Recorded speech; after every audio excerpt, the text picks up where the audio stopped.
It's over 9,000!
Welcome, Super Elite Warriors, to Final Four on the podcast for the discussion of all things Dragon Ball. I am your host, Jelli, an elite recruiting member of the Freezer Force on a mission to find the best warriors from across the galaxy to join the greatest army of all time. And I am joined, as always, by my new recruit co-host. This is the Bekinney, and join us as we uncover the cultural inspirations and hidden history behind Akira Toriyama's seminal franchise. Hey, that's back. What's back? The cultural inspirations and hidden history thing. What are you talking about? I say this every time ever since we introduced it. Well, it might not sound that way to our listeners. What? Why wouldn't it? Nothing. Definitely not releasing episodes out of order in which they were recorded, or banking so many episodes that the introductions were already recorded without it in there, so it's been spotty at best and non-existent for long stretches at a time. How can you release episodes out of the order they were recorded? Oh, I definitely wouldn't worry about that. Why not?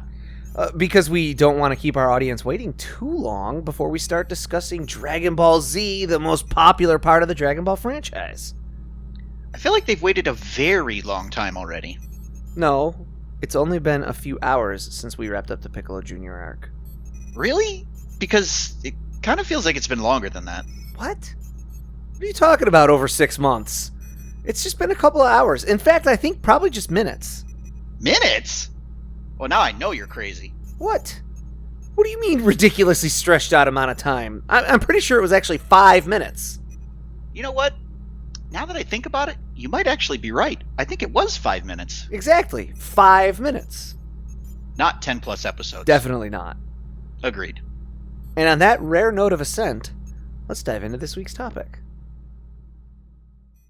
And this week we are going to be, like we mentioned, finally getting into Dragon Ball Z after 5 minutes of wait.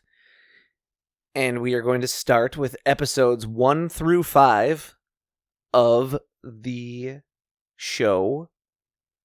That's which right. introduce Raditz. Yes. So episodes 1 through 5. We're going to get through this pretty quick because pacing on this show takes a significant change with the beginning of Z. So, episode 1, the new threat. Well, we finally made it. We've been upgraded to Z.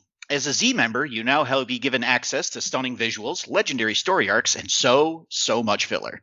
So let's get this journey started with our first step. A lot going on in this episode. In just the first 5 minutes, we get crammed with new info. It's been 5 years since the last martial arts tournament. Goku has a kid now, and a spaceship just crashed on a farm. Okay, more like 5.5 minutes, but that also includes that sick intro. Mr. Farmer goes to check his field, and we get introduced to the Space Warrior Raditz. We're also introduced to what will become a staple of the series, power levels. Speaking of which, Raditz seems really interested in finding large power levels on his scouter, which is also another new thing. He dispatches the farmer without much effort. I don't think he actually kills him. I think he just knocks him out, right? He flicks a bullet at him. Which, honestly, pretty metal. Let's be real.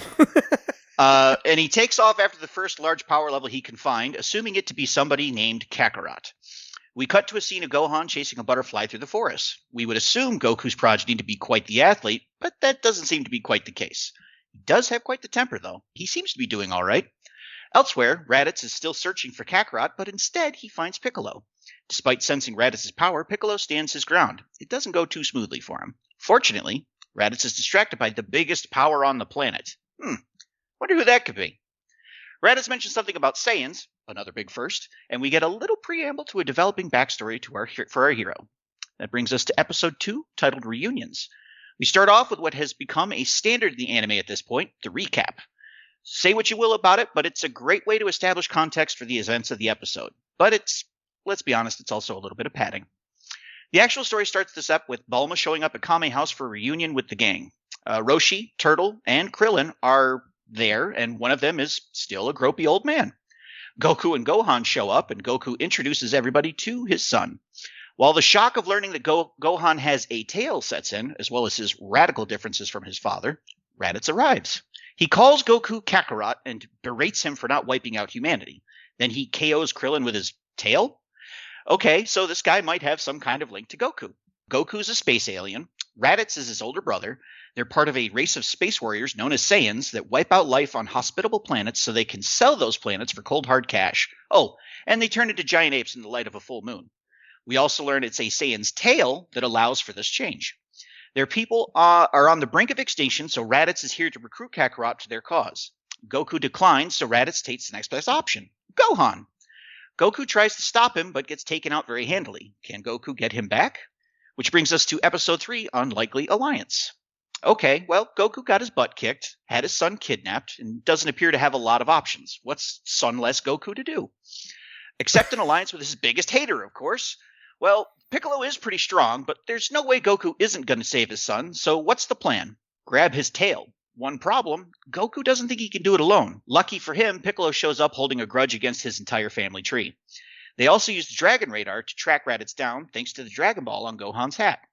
What's left of the Kame crew decides to follow in Bulma's plane, and Chi-Chi is completely oblivious at this point. Raditz picks up the truck one-handed, then vaporizes it. Not explodes it, vaporizes it. It's very different. Then locks Gohan in his space pod for safekeeping. Raditz suddenly gets a power level reading coming from the space pod, and he assumes his scouter's broken. He also spots Goku and Piccolo on their way in. Words are exchanged, and then a single blow at very, very high speed when Raditz drops this cold line, "My friends are even stronger than I am." Which brings us to episode 4, titled Piccolo's Plan. It's looking tough for Goku and Piccolo, an adversary they aren't sure they can take on even by working together. Don't count them out yet. After what feels like an eternity of ratcheting pressure, our heroes finally unleash their fury. It appears ineffective and may just cost them an arm and just an arm. The boys take a second to reevaluate the situation, and Piccolo comes up with a new plan. Hey, go fight him one-on-one while I charge up my new secret technique that's totally real. Goku goes along with it and takes a beating trying to buy Piccolo the time that he needs. There's a really fun cut here, but like the mid-episode cut to commercial where Goku just got clocked in the face and he's like flying through the air. Before he hits the ground, they cut to commercial, which I thought was great. Goku fires off a Kamehameha, and we learn another interesting fact. Apparently, Goku and Piccolo can increase their power level, and this doesn't seem to be an ability that Raditz has encountered before. He decides to make quicker work of Goku when Piccolo's timer dings and he fires the special beam cannon, which is the best ability name ever.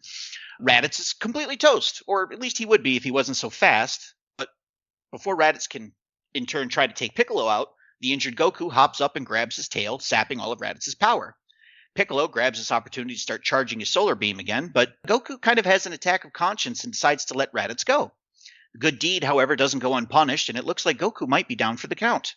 As Raditz is about to give Goku the killing blow, his scouter registers a power spike, and Gohan suddenly explodes from the space pod.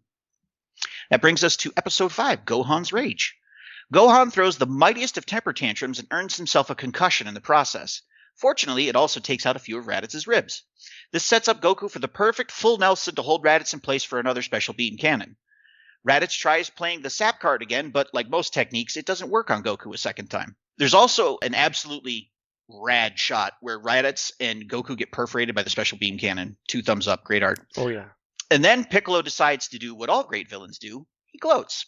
He drops the Dragon Ball lore, and Raditz actually gets the last laugh because it turns out he's been live streaming everything this whole time. So now there's about a 1-year timer until Raditz's friends arrive. Meanwhile, Chi-Chi gets an unexpected visit from the Ox King, both blissfully unaware of the fate that has befallen Goku. Across the universe, we are introduced to the villains who are making their way towards Earth. And I like to refer to him as original Vegeta, and then the other version of Vegeta is palette swap Vegeta. Goku's friends gather around him and witness his final moments. Then his body just kind of disappears. It would appear that Kami has plans for Goku, even in death. Those are our 5 episodes. They're 5 good ones. And yes. And yes, the pacing is a little bit slow for sure. But it's not egregiously bad like later on in the series, though. It's like the next 5 episodes. Yeah. No, I think they did a really good job of like building tension here and like really selling how much higher the stakes are than they ever have been before. Yes, this I think is in a lot of ways the like platonic ideal of how like a fight should go, kind of, especially in terms of a fight against someone who is just sort of introducing the I really actually do kind of hate that they've redubbed these like first 6 episodes the Raditz Arc. It's not even much of an arc, it's not honestly. An arc. He is the introduction to the concept of there being aliens and Saiyans, and like he is the introduction to an arc. Yeah. And just like androids 19 and 20 are the introduction to the android arc, which culminates in 17 and 18. Mm-hmm. He's the introduction. And I think in the same way, like we haven't gotten to that point yet of 19 and 20, but I would hazard to say that those episodes are probably significantly longer or significantly more than these 5. Yeah, definitely. It's an educated guess, right? Yeah. Based on what I know happens to the pacing of the show and all of that. So this is a better version, right? It introduces the stakes, and because this isn't even the main guy, it's the perfect amount of time to spend. Yeah, because I mean, ultimately, what this is this is the universe's way of letting the Z fighters know, like, hey, you guys are king of the mountain here on this planet, but there's a whole universe out there, and you guys barely register as a blip. Right. So these are 5 really good episodes. They're generally really, really well animated. Yes, gorgeous episodes. Yeah. The fights are all super well animated. The choreography's good. There's also a lot more use of like cinematic camera angles. There's a lot more usually going on in the background of a shot, mm-hmm. where like a lot of the shots previously have been like if a character's talking like close in on a character's face, whereas now with this one, it might focus on a particular character, but there might be another character or two standing in the background also giving a reaction, or like there was a really nice pan shot that they did where it's Raditz up on the edge of the crater, and then they pull back all the way to the space pod just to like kind of emphasize how big this crater was. Yeah. Just lots more stuff like that, and I give it 2 thumbs up. Excellent. Yes. Speaking of the space pod, I saw a note at one point on that, and I want to look into this more, and there's going to be plenty of opportunity because we see Saiyan space pods several more times.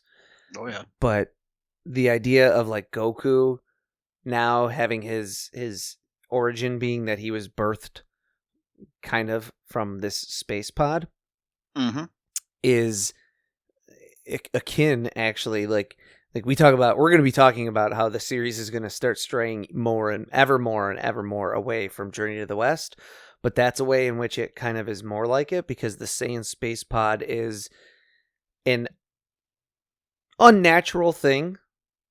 It's metal and steel, and Sun Wukong was birthed from a stone. Not from okay. Not from and honestly, if you look at the space pods from the outside, they almost look like stone on the outside as opposed to metal. Right. The way they do like the texturing a little bit. Yeah.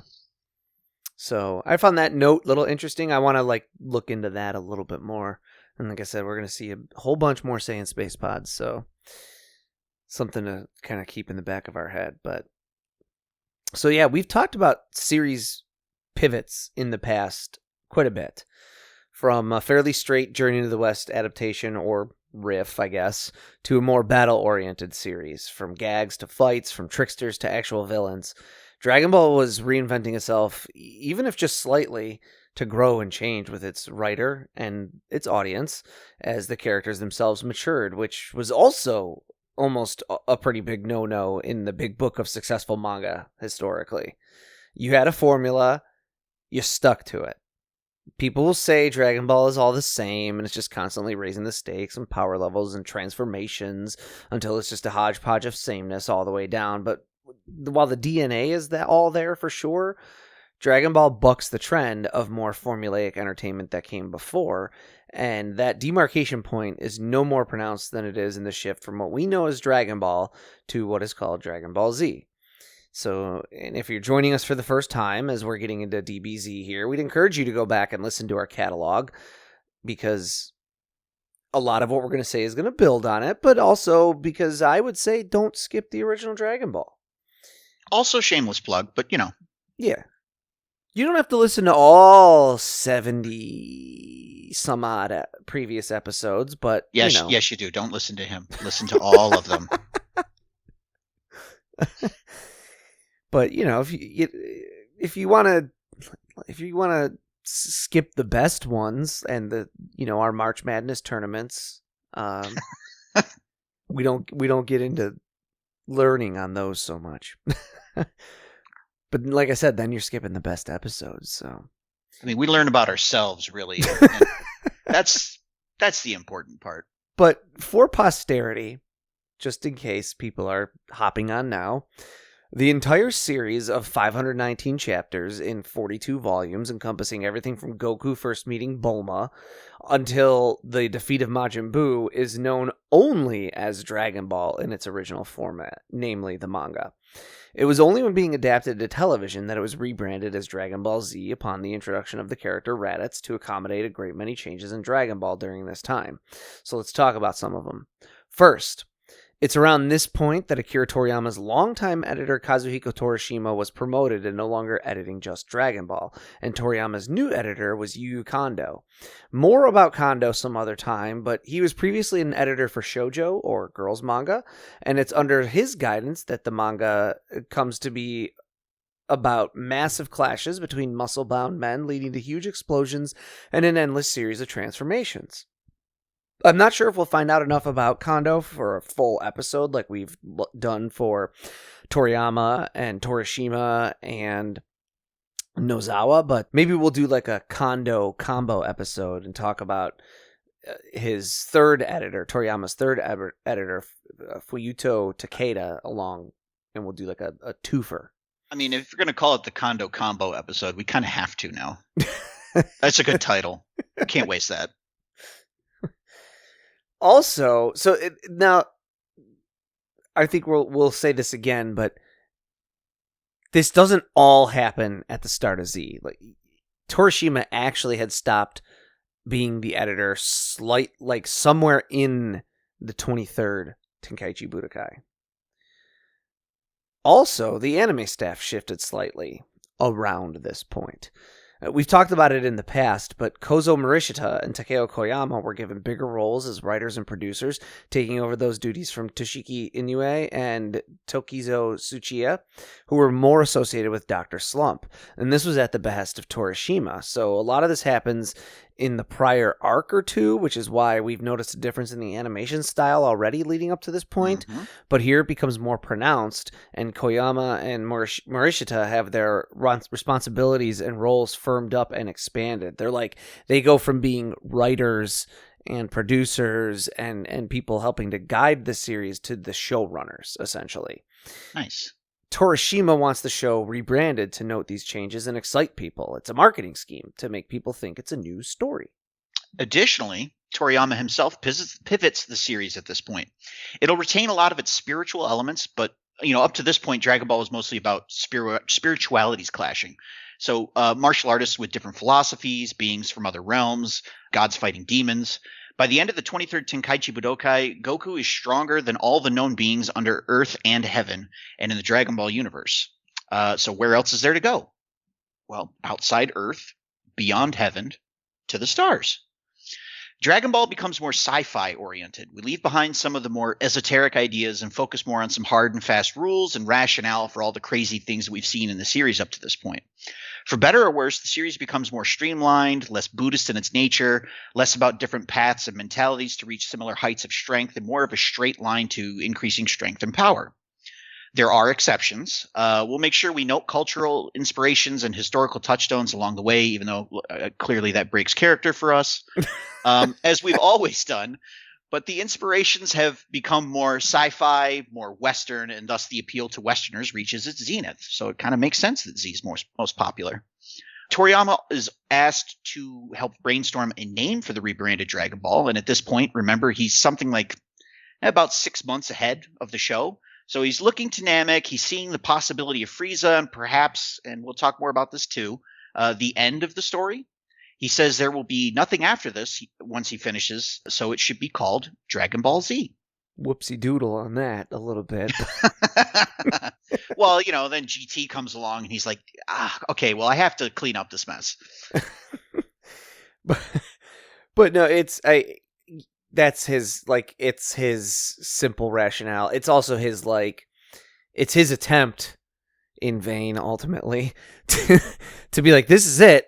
I'm done after this, so you can't go past Z. Z is the end of the alphabet. There's no more. No, alphabet after Z is super. Yeah. X, Y, Z, and super. Next time. Won't you see? That's how I'm going to teach kids the alphabet. I don't know about you. Now, this pivot that we have at this point, this is pretty significant. We have seen it in the style, for sure, of the animation, especially in the fight sequences already up to this point. I think we talked about that in our recent commentary that we did on the Dead Zone, where we talked about... Did we talk about Morishita in that episode? I should know this. I'm gonna go ahead and say that he probably came up at least a little bit. But we talked about the animators basically working on that on the movie, and how the animators that were taking over at this point were more in favor of long drawn out pauses followed by short blasts of frenzied, frenetic action. So we've already kind of seen that take place, and now it's just going to become more the style, more the thing. But the pivot here really is from the only word I can think of is esoteric, spirituality. I can sense your ki. I can feel your power. Stuff like that. To your number is 700. Yours is 650. Yours is this. And not only that, but you're not just strong, Goku, because you're strong. You're strong because you're an alien. Piccolo, you're also an alien. It's like making more hard and fast rules for the series. And so it's a weird thing, because I think the for better or worse thing is very true. The obviousness of the for better is what it does for the show's popularity and the idea that we have Dragon Ball here in the US. The show takes off ultimately once it's introduced in the US, and it's this part of the show that takes off. The more streamlined version, the straighter, less spiritual version. And also with more references to Western media that's going to hit home more with Western viewers. Right. And also, I'm sure we've talked about it before, Cell is maybe my favorite story arc in all of Dragon Ball. Mm-hmm. Everyone likes Frieza, ultimately. The initial Saiyan arc, everything with Vegeta. Vegeta's my favorite character in the franchise, so obviously I love the Saiyan arc. And I like Majin Buu. I think people like to poop on it because it's very... And then this happened, and then this happened, and then this happened, and oh no, but then this happened. It very much is it's a bit convoluted, and I think all the different forms of Buu really kind of milk something that isn't there. Yeah, and it definitely is why did you bring up that problem just to kick it out of the way 30 seconds later type of thing. Yeah, you can almost like feel that Toriyama was just getting so tired. But it is very, it's like, it also is one of the most just unbridled Toriyama things in Dragon Ball. And Also true. And so there's like a wild creativity with Boo that I really like. So I love Dragon Ball Z, and I think its streamlinedness is very palatable, and it works very well for like rewatches and exciting battles and things. And there's so much to like about it. Mm-hmm. It does bring in this idea, though, that like there are hard and fast rules to things, and that then has spawned what I personally think is maybe the worst type of discussion around Dragon Ball that you can yes, have. the power level discussion. And it's yes. And now I don't want to yuck someone's yum, as you've pretty elegantly put it in the past, or eloquently rather. I don't want to do that too much. Yeah, but at the same time, like that's a fair opinion to have. Yes. I think. I think all I'll really say on it in that point is more just I find it like really tedious and really besides the point of Dragon Ball. I also think that unless you're doing it as the fun thought exercise type of thing of like, oh, if his power level is this at this point, what would his power level be at that point? Like, and you're just like doing it for fun like that. I don't know. That's very much like I'm not going to yuck your yum at all. Sure, because it is kind of fun to go, okay, well, we know Kaioken like is a multiple for your power, so then like what is Super Saiyan? Like how much of a multiple is that? And then like if you combine them, like how high does it go? Right. And what are their power levels now and like stuff like that. And I like again, I think that if that's something that interests you and you like it, that's like a fun thought experiment type of thing. And I think like to invoke our friends over at We Got a Pod who were on, we had Randy on our show, but Ken likes to do like timeline reconstructions, and he goes like super, he's like, if this is age, and I don't know any of the ages because I don't care. But it'd be like, if this is age 734, then in September of this year, this happens, and then this happens on October 14th, and then this, and like he like constructs these complicated, intricate timelines. I think that's not me. I don't care. I think it's like kind of neat and interesting that someone else thinks that that's interesting. Where it becomes a problem, and this is where I draw the distinction with, I think, power levels being the worst, is people get really, really, really mad about it. They can, yeah. People get into like fights about power levels. They get into huge arguments about power levels. And I think that is bar none the most tedious thing that happens in Dragon Ball discussion. Well, yeah, because I mean, ultimately, it's who wins the fight. Well, whoever Toriyama decides is going to win it. Right. If he wanted Puar to win, guess what Puar's power level would suddenly be?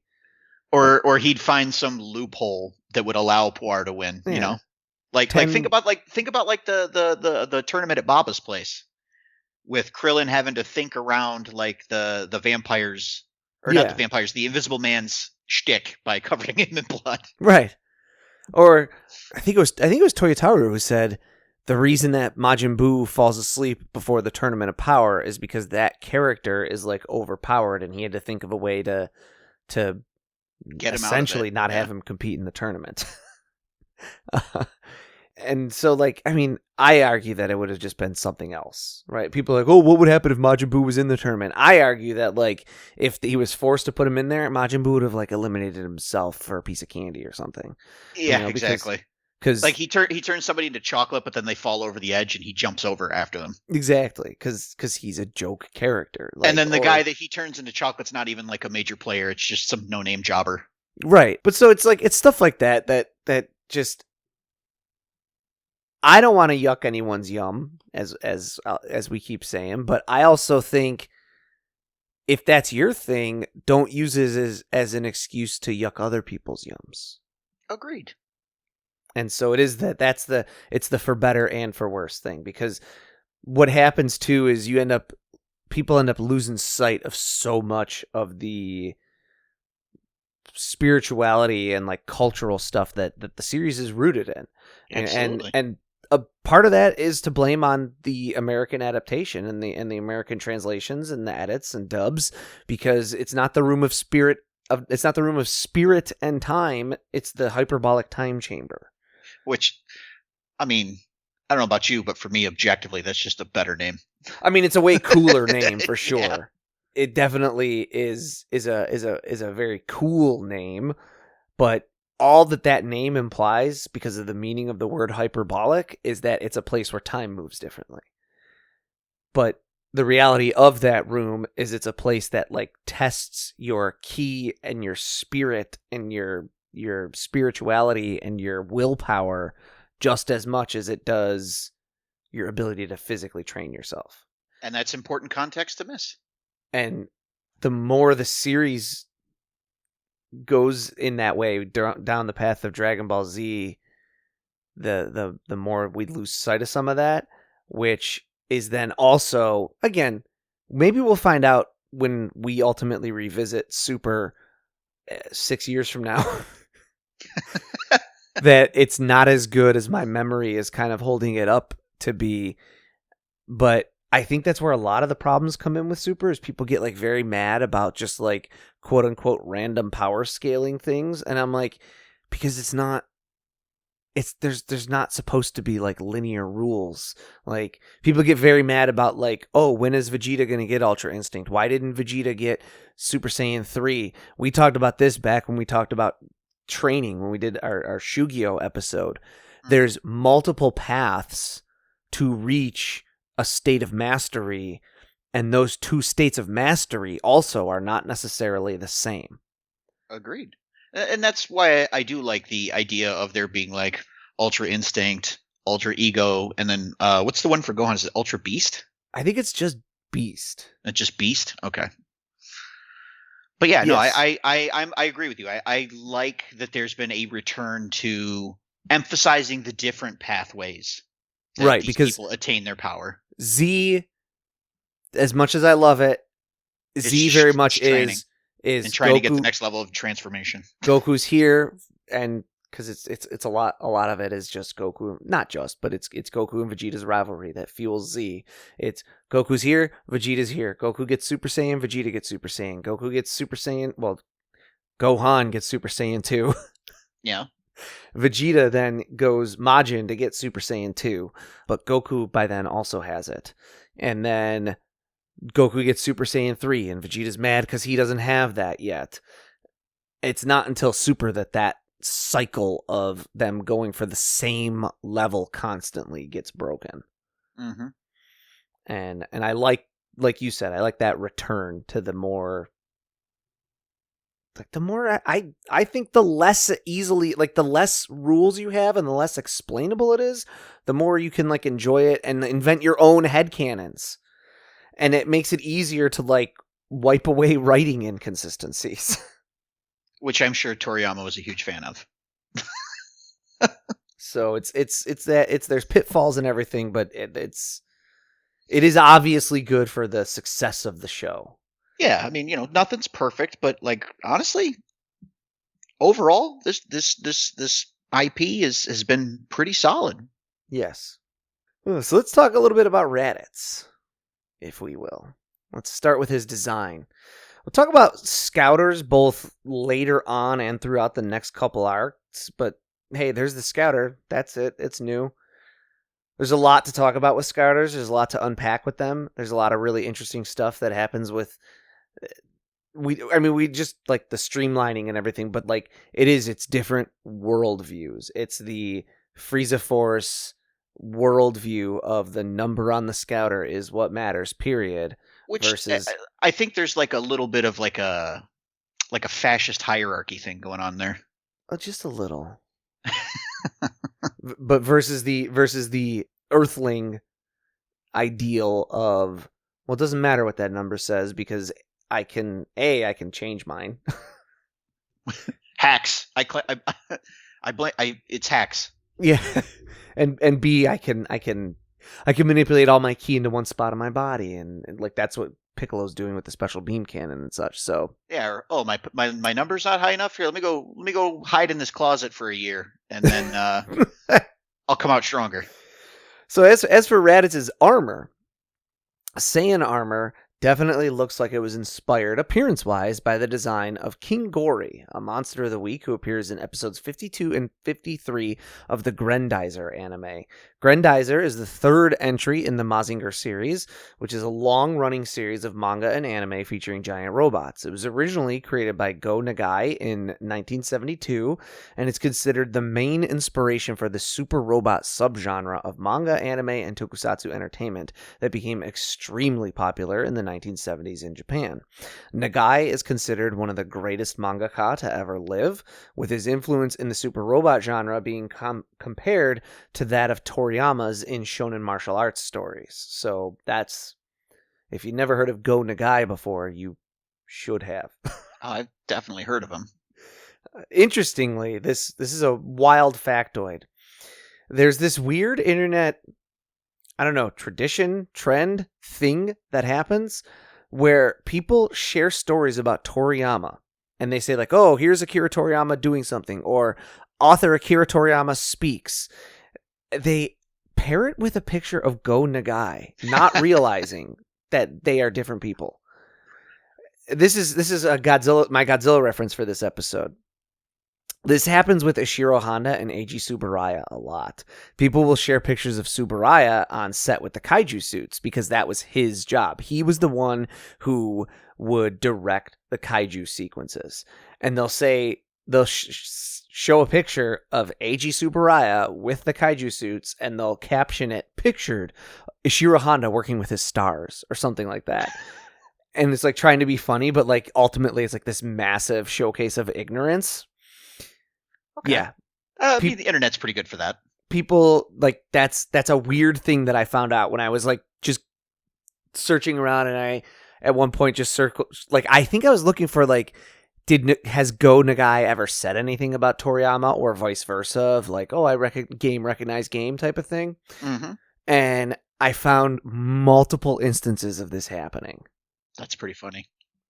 Side note, I wonder if the decision to name the Dragon Ball rebrand Z had anything to do with the first Mazinger series being Mazinger Z, and trying to capitalize on that success as well. Mazinger Z was one of the highest rated anime of all time, and even by the time Dragon Ball Z rolled around, there were 5 Mazinger series, so... Nah, completely unrelated. No way. So that could have played a part in it. You know, if Toriyama says this is the end, whatever, but Torishima and all his bosses can go, yeah, you know, he could say that, but there's also this other series called Something Z, and that was popular. Yeah, that's very good chance of that. So by now, most people are probably pretty familiar with a lot of the name puns in Dragon Ball Z, especially the Saiyans being named after vegetables.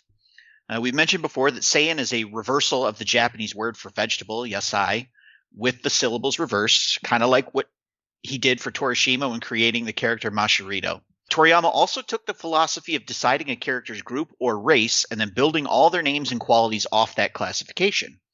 Deciding to name them Saiyans and playing on vegetables came from another typical Toriyama-ism, that of subverting expectations and doing the opposite. He figured people usually refer to or think of big brutal warriors as meat, and decided to go the opposite direction. The name pun for Raditz is fairly obvious, but for the Japanese viewer it might be slightly less so, as the word for radish in Japan is daikon. So raditsu is the gairaigo. Am I saying that right? I hope I am. I think so. The gairaigo usage of radish in Japanese. It's a little less obvious to a Japanese viewer. One of the cool things Toriyama does in naming Saiyans is to keep familial Saiyans all in a similar theme. So Raditz is Goku's brother. Goku's real name is Kakarot. Their father's name is Bardock, and their mother's name is Gain. These are all puns on... Gine. Is it Gine? Shoot. I think. Okay, Gine. These are all puns on root vegetables. Kakarot being carrot, Bardock being burdock, and Gine being green onion. So what about the Jin part of Saiyajin, though? Technically, they are Saiyajin, not just Saiyan. And in the future, whenever we see the Super Saiyan form and its various evolutions written down by people, we'll see it abbreviated SSJ. In Japanese, the suffix jin more or less means people. They are the Seiya people, the vegetable people of the vegetable race. SSJ is a holdover from the notation that they are Super Saiyan people. So in English, we would use Ian or E's suffix to denote like a nationality, like Canadian or Japanese. So we just shortened it to Saiyan in English. Raditz's long hair is Toriyama's indulgence into the character looking and feeling like what he is, namely a brutal warrior. He may have a silly name and belong to a silly-sounding race and be wearing a somewhat silly outfit even, but he has long barbarian-like hair a la Conan the Barbarian, not the late-night TV host. Although, also a fantastic warrior in his own right. That's true. Did you see his Hot Ones? I did not, unfortunately. Oh, you got to see Conan's Hot Ones. I'm going to have to queue that up and watch it after this. It's incredible. Conan, is chugging the bottles of hot sauce. It's incredible. But yes, and that's I'll also note here as we talked about Saiyans and Saiyajin and all that. I say Saiyan. Yeah. I think most Western viewers probably would. I can't not. I know people say Saiyan, and I know that's how you should say it, but I'm just saying. Oh, I see what you did there. I did, unfortunately. I had to. But yes, I can't not. Raditz introduces the enemy mine trope into Dragon Ball, where two former enemies wind up working together to take down a greater foe. Though the trope is named for the story that was first published in 1979, it dates back much further in storytelling, being used in the likes of The Good, the Bad, and the Ugly, the James Bond series, throughout wrestling, and of course in the Godzilla series, which has often seen Godzilla fight against one foe early, only for the two of them to team up to take down a greater threat. This happens in Ghidorah the Three-Headed Monster. Godzilla and Rodan are fighting each other, and then they team up to take on Ghidorah. This well-worn trope even happens a lot throughout Journey to the West, where Sun Wukong will do fierce battle against a mighty foe, only for them to join the Pilgrims and assist in future battles. I know one that we talked about specifically was the character that Oolong is based on, and I can't remember the character's name anymore, but I know Sun Wukong fights him, and then he joins their troop. Mm-hmm. Raditz also could be inspired by any number of heavies in fiction who turn out to be kind of wannabes more so than the real threat. Think of the various Bond villains who have a scientist who thinks they're more important than they are, and then they just shoot the scientist. I feel like that's a Goldfinger thing. Goldfinger has the scientist that thinks he's the man, and then Goldfinger just kills him. Or even to an extent, Darth Vader. He's this huge, imposing threat that it takes Luke 3 movies to stand up against, but then he's kind of not even the main threat.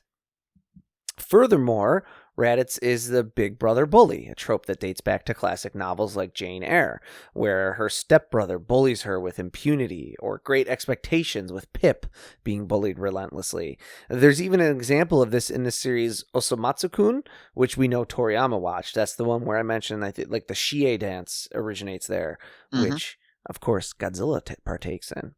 Wow, a whole 3 Godzilla references already? There could even be a little bit of the evil counterpart stuff going on with Raditz, as well as some Journey to the West stuff. But the corollaries I found there were, they apply a little bit better to Vegeta, I think. And given that Raditz is an introductory character, and even from the jump was not meant to be a major antagonist, Toriyama knew he wasn't only going to use this character for a couple of chapters. Mm-hmm. Unlike Vegeta, who was the main antagonist for the arc, he was intended to be a one and done for the arc. He was still, Toriyama was this, I'm going to use this character a lot, at least in this arc. But I want to save these corollaries that I found then for talking about Vegeta later on. And I'm not even sure it's going to be the first time we talk about Vegeta, but there's going to be plenty of opportunities to talk about him. There's some really interesting potential counterparts though, with like Vegeta being sort of the evil counterpart, or the I'll tease this out, but the 6-eared macaque to Goku's son Wukong. Okay, I'm sure there's no bias involved in that decision at all. So Raditz plays on the David versus Goliath dynamics, though, for sure. He's bigger, meaner, and it cannot be via sheer brute force that he is defeated, rather by using ingenuity.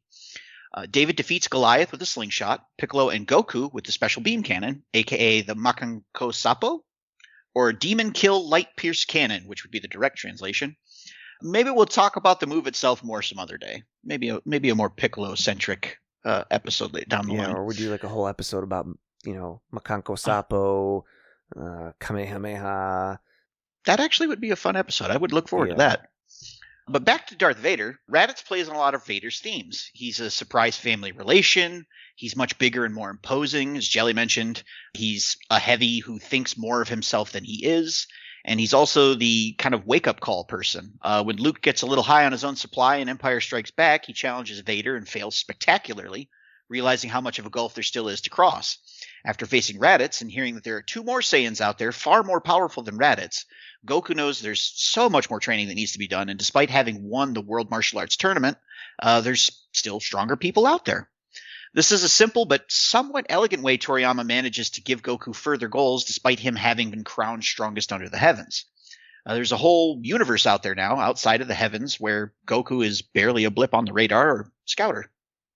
He's also kind of like Kane to Goku's Abel. And his actions lead directly to his brother's death, and it drives this, kind of drives that home. Toriyama isn't just borrowing from Eastern culture anymore, as we've said a few times now. Not that he ever solely was, but Raditz is a clear point that shows us there's a lot more Western influence popping up now in Dragon Ball. Yeah. Raditz is an interesting character because he's interesting because he's not kind of like... He's interesting more, I think, in what he represents, because we've been talking about, like, this is the introduction to like a whole new stage and a whole new set of players. Overall, I think it's a solid introduction because it's not just some random dude. There's a reason for why he's doing everything that he's doing, and he's the low guy on the totem pole. He's the bare minimum. Right. So when Goku and Piccolo struggle against him, it's literally Toriyama saying to the players, saying to the readers, like, buckle up because stuff's about to get really crazy. Yeah. And it does. Yes. And he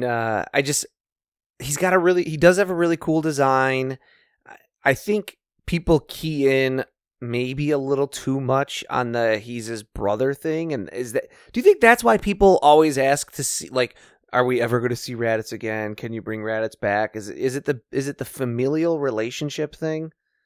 Maybe, but I think it has more to do with he had really good characterization in these 5 episodes.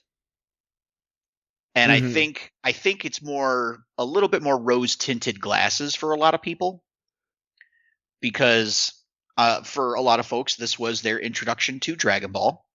It's pretty high intensity for 5 episodes, and it definitely sets the tone for the series going forward. And I feel like it's more nostalgia is why people want to see him. Okay. Because I think Raditz serves his purpose perfectly, and I don't need to see him again. Agreed. He does everything he needs to do. He does it exactly right. That's it. I don't have any more use for Raditz. Like, I don't need him anymore. I don't even need, personally, I really don't even need like an evil Saiyan because I think that might be a piece of it too. Is people are like, oh, I want to see, a Saiyan come back and be like, Goku and Vegeta, what the hell happened to you two? Why aren't you out there conquering planets? But like, I don't need that anymore. I've had a whole lot of it already to begin with. Well, and we kind of already had an arc that explored that with the whole Majin Vegeta thing. Like, yeah, I've seen a lot of it. Like, that's what the whole Saiyan arc is. It's all these Saiyans being like, look at you, Kakarot. Like, what are you doing? You're friends with these people? Are you serious? And then that's even what Vegeta does throughout, like, the Frieza arc. He's like, what are you doing? care about your own people. You would hope, right? And that's even like a lot of what Vegeta, like his frustrations that lead to him being Majin Vegeta too, is like the notion that Goku is the Saiyan who defeats Frieza, who doesn't even care about Saiyans. So I don't need to see any more Evil Saiyan stuff. I've seen enough of it. Raditz especially, I think, is just, he served his purpose perfectly. Let's not bring him back and ruin a good thing. Yeah, I honestly, that's the way I look at it as well. It's like like these first 5 episodes are chef's kiss for me. These are excellent. I think, like you said, Raditz serves his purpose perfectly. And yeah, I'd be more afraid that like it would be a disservice to the character to bring him back than to just kind of let him be. Yep. So that's pretty much all I've got about Raditz and this pivot into Z. You don't have a fourth Godzilla reference handy? I don't. I was gonna even try and just think of like, the striations on Saiyan armor look similar to that of Ghidra's neck. There you go. There's our fourth. We're done. That's it. Put a bow on it. This episode's done. Oh, last note about Raditz, just something to note, so that we're not missing something. He's one of the only characters who has a theme to all of his attack names, and they are all days of the week. Days of the week. Yep. He's got like the Sunday Smash and the Saturday Crush. Yeah. You know, when I was young, because I think the Sunday Smash was like the only one that I knew, actually. I thought it was like Ice Cream Sunday. Ice Cream Sunday? Sure. Yeah. I wonder if that was intentional. Because I knew that everything in Dragon Ball was food. So I was like, I bet he's the ice cream man. So Raditz is basically the calendar man of the Dragon Ball universe. Yes. Okay. Yeah, that seems about right. Okay, so where to next? How about this planet here? That one? What's wrong with that one? Well, for starters, its orbit looks kind of wrong. Yeah, so? Well, so? Wouldn't it have odd gravity pockets and not be extremely habitable? Only one way to find out. I know I'm not going to win this argument, so let's just get this over with. How long do you think it'll take to get there? About 5 minutes. Ah, zing! What awaits us at our next destination? Will the planet Earth finally be found? Find out next time and help us achieve our final forum.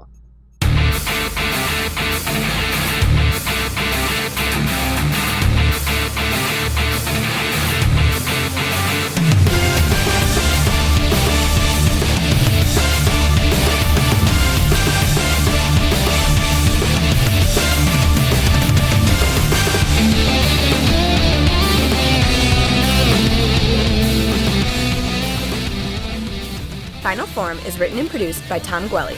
It is performed by Dan Kinney and Tom Gwelly. Our webmaster is Dan Kinney. Our theme music is provided by YouTube content creator GVG Kit. Want to learn more about the Dragon Ball universe, including concept art, behind-the-scenes interviews, and recommendations from Jelli and Bekinney? Connect with us on social media. Like us on Facebook. Follow us on Twitter at Final Forum Pod. Make sure to subscribe, rate, and review wherever you receive your podcasts. And of course, make sure to share it with your friends and family and help us spread the word of the glory of Lord Frieza. The Frieza Force thanks you for your listenership.